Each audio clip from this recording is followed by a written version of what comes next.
Welcome everyone to another Ref Brandon and the Todd Family YouTube video. Wherever you are, whatever you may be doing, thank you so much for making Ref Brandon and the Todd Family part of your day. We always greatly appreciate it. I wanted to come on here live on this Sunday night, and my main topic is going to be WWE Crown Jewel, which took place yesterday afternoon over in Saudi Arabia. So if you come on here live and you're a wrestling fan, feel free to leave any comments down below. Make sure you give the video a like and a thumbs up. If you have not yet subscribed to the channel, please do so. It takes about 3 seconds and it greatly helps the channel, and I would greatly appreciate it. But before I talk about Crown Jewel, I want to go more in depth with what happened during the Clemson game last night. I know I mentioned it briefly in my video that I did early this morning talking about college football, but I wanted to go more in depth with it. That way people can officially say that they know that I don't show favoritism towards any team, especially my team, because I talked about this happening when it happened at Georgia, and I talked about it happening when it happened in the Tennessee game when they played Ole Miss a couple years back, and I talked about it a couple weeks ago when it happened at Texas.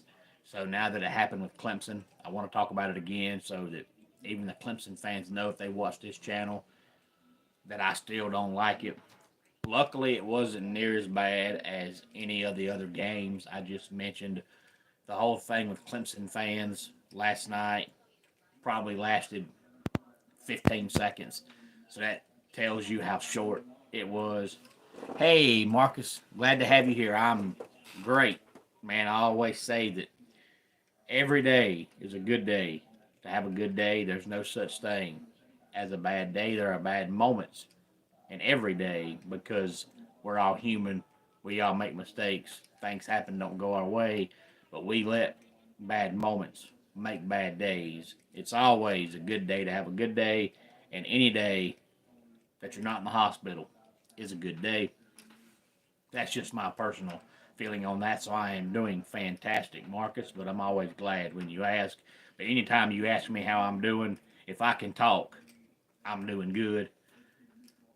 But anyway, back to the Clemson game last night. Like I said, thankfully it wasn't near as long as all the other situations when that happened, but it's still unacceptable. I don't care if your team ain't won a game in 20 years. I don't care if you're there and your team is getting beat 900-0. There's no excuse for it ever, and it shouldn't happen. And I'm old school, and probably more than likely every single thing that was thrown on the field last night was from the student section. So you can't really, make them give you money for it because they're free. But there's cameras all over the stadium. To me, I'm watching cameras. I'm finding out which students done it. And if you can prove who done it, I'm telling them, pack your bags. We no longer want you here at this university. It's unacceptable. There's no excuse for it. And it shouldn't happen because no matter what your reason is for doing it, whether it's you think the play calling is bad, if you think the team has played bad, if you're mad at officiating, it doesn't matter. You make all the other innocent students look bad. You're making the fans look bad. You're making the whole university look bad. Everybody is watching on TV, and you're holding the game up. So nothing about it is positive. You're not helping in any way, shape, form, or fashion, and it shouldn't happen. Hello, Gregory. Glad to have you here. Hello, Lennox. Glad to have you here. Hey, Nafe. Glad to have you here. And I don't really know why this year's different because, it happened, like I said, with Tennessee and Ole Miss. That was 2 or 3 years ago. And then, it got talked about for a couple days. And then right after that, I don't recall it happening the rest of the season. Now, this year it happened with Texas and Georgia. And I think every weekend since then, there's been at least one game somewhere where students have done it. It's almost like they're saying, well, if Texas can do it, we can do it. And even if Texas does it, it's still wrong. But I don't know why it's happened in the past and then it stopped. And this year it happens and now everybody's following suit. I don't understand it. It makes no sense to me, but there's no excuse for it. And I said it with Tennessee and Ole Miss, and I'll say it now. If you go to the game and you're so stupid and you lose your cool and you throw stuff on the field, you're a bad fan. You're a terrible fan. Don't go to a game. Even when I was 12 going to games, I never thought, you know what? I think it'd be a good idea to throw a cup on the field. That never crossed my mind. If you're that immature and you're that childish, I don't care who your team is, you're a terrible fan. You shouldn't go to the game. It's childish. It's immature. There's no excuse for it. And it shouldn't happen. And if I was in charge, I would try my best to watch video and find out who done it. If it's a student, tell them pack their bags, don't come back, go to school somewhere else. If it's a fan, I tell them they're banned for life. We don't need you here at this stadium making our program look bad. Sports are supposed to be fun. Now, it may not always be fun when your team loses, but the game itself is still fun. But when you're acting childish, it's not fun. You see videos all the time of fans up in the stands at football games or baseball games, basketball games that are fighting. If you go to a game and you sit in the crowd and you fight somebody because of something they said, you're a terrible fan. You shouldn't trash talk if you're going to get that butthurt about it. If you want to fight somebody because they said something bad about your team, you're a terrible fan. We're not 12 years old. Let's act like it. If you can't trash talk, then don't trash talk. But it's not okay to dish it out and then not be able to take it. So if you can't take the trash talk, don't trash talk. And if you're going to want to fight somebody for saying something bad about your team, you're a terrible fan. It's sports, and you're taking the fun out of it by doing that. But if you ever go to a game and throw something, you're a terrible fan. You're not a fan. You're an idiot. It's okay to talk bad about your team and the way they play, but when you want to fight somebody or throw things, you're a terrible fan. Hey, Bow, glad to have you here. Now let's talk about Crown Jewel. The show opened with the Bloodline defeating Roman Reigns and the Usos, and then we saw Bianca Belair and Jade Cargill retain their women's tag team championships in a fatal four-way tag team match by defeating Metaphor, Damage Control, and Piper Niven and Chelsea Green. Seth Rollins defeated Bronson Reed. Liv Morgan defeated Nia Jax to be crowned Miss Crown Jewel. Kevin Owens and Randy Orton was a no contest because the match never started. They started fighting before the bell rang, and the match never officially started, so it's ruled a no contest. LA Knight retains the United States Championship by defeating Andrade and Carmelo Hayes. In the main event, Cody Rhodes beat Gunther to be crowned Mr. Crown Jewel. And if you have not seen the belts that Liv Morgan and Cody Rhodes won by being Mr. and Miss Crown Jewel, I encourage you to go on social media and find a picture. Those belts look absolutely huge. I guess that just gives them another reason to go over there and have these premium live events. You just have a Mr. Crown Jewel and a Miss Crown Jewel. That way you can throw the two champions in a match against each other, and the loser doesn't lose their championship, and neither one of them looks bad by losing, but that way the belts don't change hands. But I thought it was a brilliant idea myself. Hey, Gerald, glad to have you here.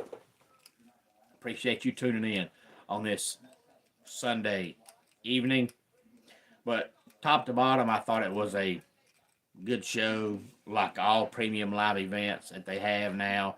If you don't see a lot of belts change hands or anything surprising happen, people think, oh, it's no good. But to me, the match quality was good.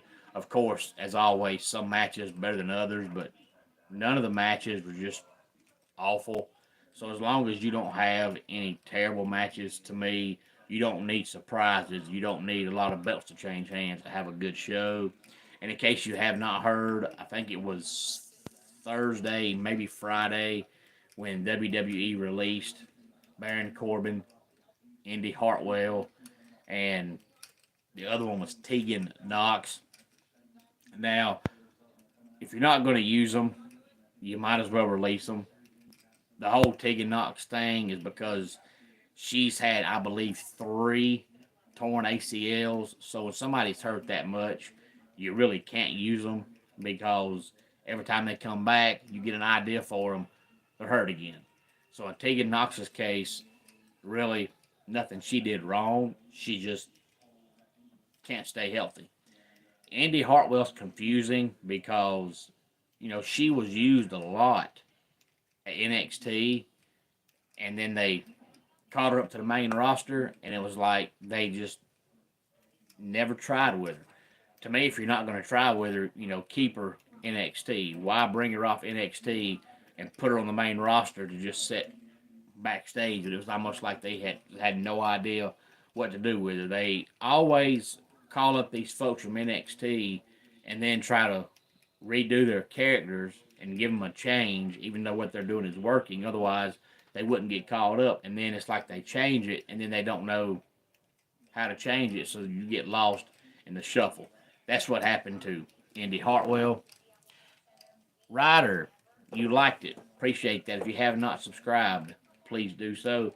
And the whole Baron Corbin thing, I don't understand. I never was a big, huge fan of Baron Corbin. Now, I liked his lone wolf character, and that's the only character he's ever had that, to me, had a long-term way of working and could have worked for a long time, and he was doing good with it.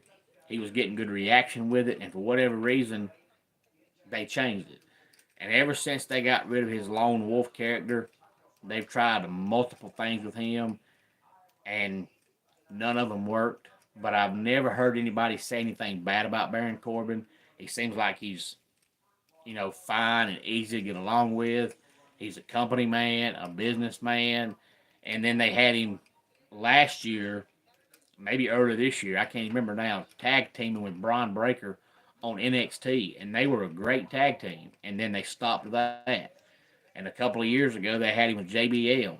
And that got about 3 months into it, and they stopped that. They just kept changing his character, And they should have just stuck with the lone wolf thing. And for whatever reason, they didn't. And ever since they changed it, nothing he's done has really worked. And they've got 2 or 3 months into it and decided, okay, that's a bad idea. So if you're not going to use him, I understand letting him go, but I don't understand what was wrong with the lone wolf character he had years ago. But ever since that ended, he's had 20 gimmicks, and none of them have worked.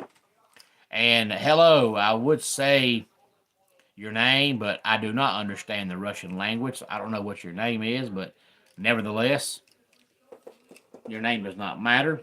Glad you are here. Appreciate you tuning in to the channel. It is Sunday night here in the Southeast. Not sure what time it is where you are, if you are in Russia, but nevertheless, thank you for tuning in. Please give the video a like and a thumbs up. If you have not subscribed, please do so.